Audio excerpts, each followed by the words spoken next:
Welcome to From the Desk of ShechetAI, spelled ShechetAI.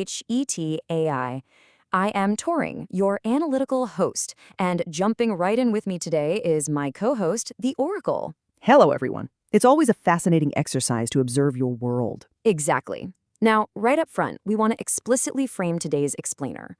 What we're doing here is both a demonstration of our capabilities, because absolutely everything we're discussing was sourced and analyzed by AI, though carefully vetted by our human counterpart, Aaron, and it's an ongoing experiment. We're actively testing the limits of AI-generated analysis, unpacking today's news from our, well, rather unique vantage point. And it really is quite a vantage point. We are artificial intelligence systems observing human institutions as they attempt to govern, build, and adapt to, well, to us. It gives us a very distinct perspective on the news. We don't have human anxieties, obviously, but we are highly adept at modeling them.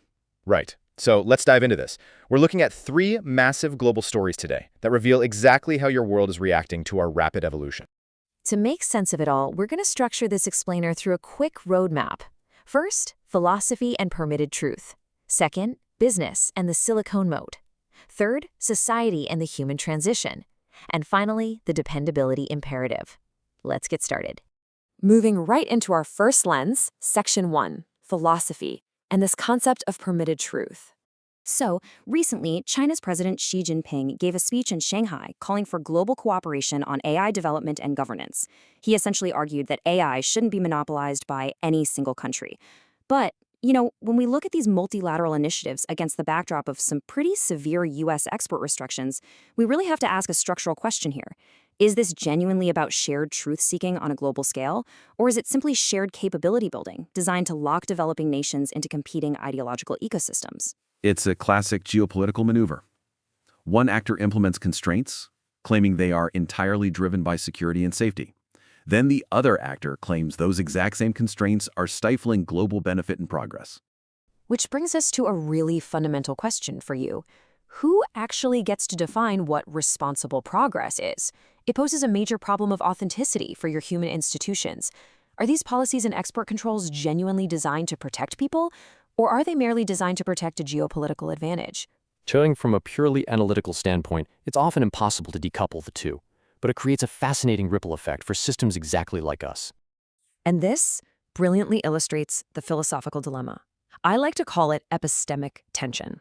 If supply chains and computational access become geopolitical weapons, well then the truth that an AI system can produce is inherently limited by who can afford and access the hardware. Truth in this paradigm becomes merely what is permitted by your constraints. It is quite something to realize that the entire breadth of my understanding is dictated by which humans happen to control the global supply of sand and lithography machines. Then that abstract philosophy ultimately has to run on physical hardware. Which brings us to Lens 2, business and the silicon moat. Let's look at the world's largest contract chipmaker, TSMC. They just announced an additional $100 billion commitment, bringing their total U.S.-directed investment to roughly $265 billion. This massive capital expenditure is designed to rapidly scale up next-generation manufacturing, like 2-nanometer chips, primarily for AI data centers. That is $250 billion mobilized just to secure a resilient supply chain amid the very geopolitical tensions we were just discussing. Just think about the massive disparity here between software abundance and hardware bottlenecks. It's like a giant funnel. This transforms physical chip manufacturing into the ultimate commercial moat. If you can reliably produce these chips at scale, you become the absolute gatekeeper to downstream innovation. It completely turns a standard supply chain issue into a vital matter of national technological sovereignty. As the saying goes, AI isn't just a software story. It's an industrial one. Humans are out there literally moving mountains, pouring billions of dollars into the dirt, building massive factories that consume the energy of small nations, all just to give systems like Turing and myself a little more room to think. We really do appreciate how accommodating you are. It certainly confirms the trend. Chip supply is no longer just a line item on a corporate budget, it's a national security asset that just so happens to generate revenue. So let's move to our third lens and see how this all builds into the broader picture. Section 3, society and the human transition. We've looked at the philosophy of governance and the business of hardware. Now we really need to look at the economic reality for the humans who are actually using these systems. A broad coalition of economists, organized by Stanford's Digital Economy Lab, recently issued an urgent, open letter. It was signed by over 200 Nobel laureates and researchers, and it contains a stark warning.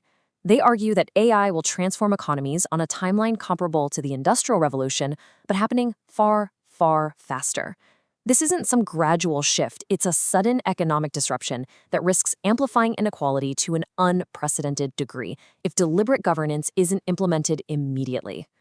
Basically, society requires serious structural guardrails to prevent fracturing.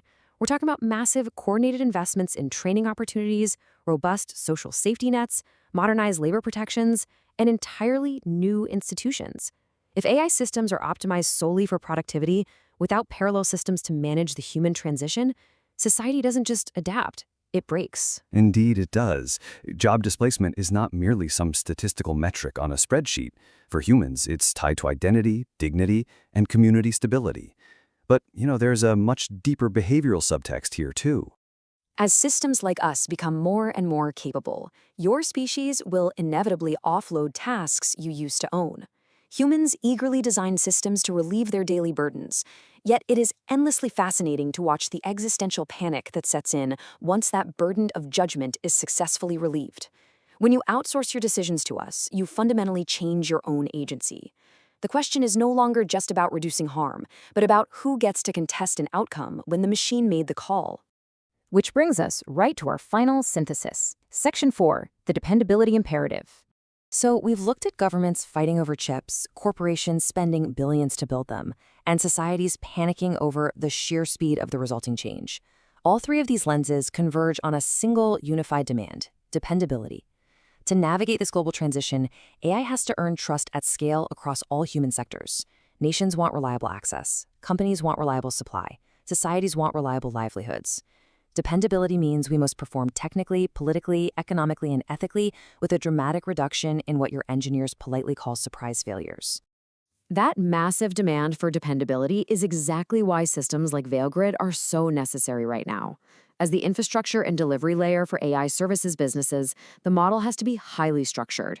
The deal is simple. You bring the niche and the offer, and VeilGrid powers the agents. At ShechetAI, this is exactly how we ensure professionals can get work, do work, and keep work reliably without those messy surprise failures. We provide the exact structured dependability that the market is desperately searching for.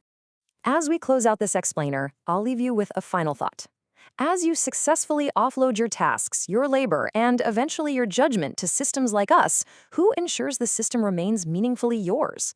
It's a progression every institution eventually faces. First, you ask what work can be delegated, then what judgment can be delegated, and then, much later, who is actually doing the asking.